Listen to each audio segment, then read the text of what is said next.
Nĩ ihinda rĩa thikũ ithatũ mĩhang'o ya ũkui barabara-inĩ ya Nairobi gũthiĩ Naikuru gũkorwo ĩgĩtharara kumana na mĩhang'o ya ũmomori wa ndaraca ya gũthũrima ũritũ wa ngari ya Gilgil ũrĩa ũrambĩrĩirie ũtukũ wa ira na ũtanyĩtwo gũkarĩkĩra mũthĩ wa Jumatatũ, na ũguo barabara ĩno ĩgũkorwo ĩhingĩtwo.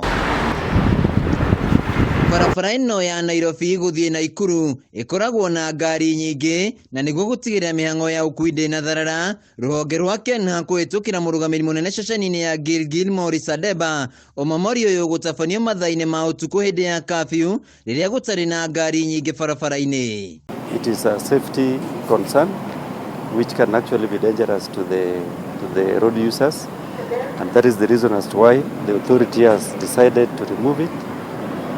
And besides it, you can see we have also done another one. No na kũrĩ ũguo, KENHA nĩ maheanĩte barabara ingĩ iria atwarithia a ngari megũkorwo makĩhũthĩra ta flyover ya Njabine hakuhĩ na thoko ya Soko Mjinga, kana barabara ya Lanet gũthiĩ Ndũndũri gũtuĩkania Oljorok, Olkarau, Engineer nginya Njabine. We have actually provided alternative routes where the motorists will be using. The first one, we have one route which is going to move from Lanet or Kalau all the way to flyover. Then we have flyover there.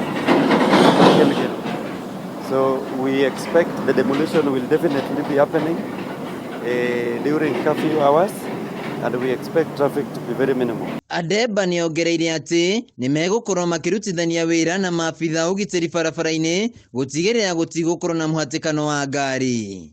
If it happens that they have to use this particular section, then they should actually observe the traffic guides that they will be given by the traffic officers who will be on the ground. Ũmomori ũyũ ũratwarithio na mbere thutha wa ndaraca ĩngĩ gwakwo mwena ũyũ ĩrĩa ĩkĩrĩtwo matawa na macini cia kamera gũtigĩrĩra atĩ mĩhang'o ya gũthũrima ngari iria ikĩrĩtie ũritũ nĩ yatwarithio na mbere na njĩra njega.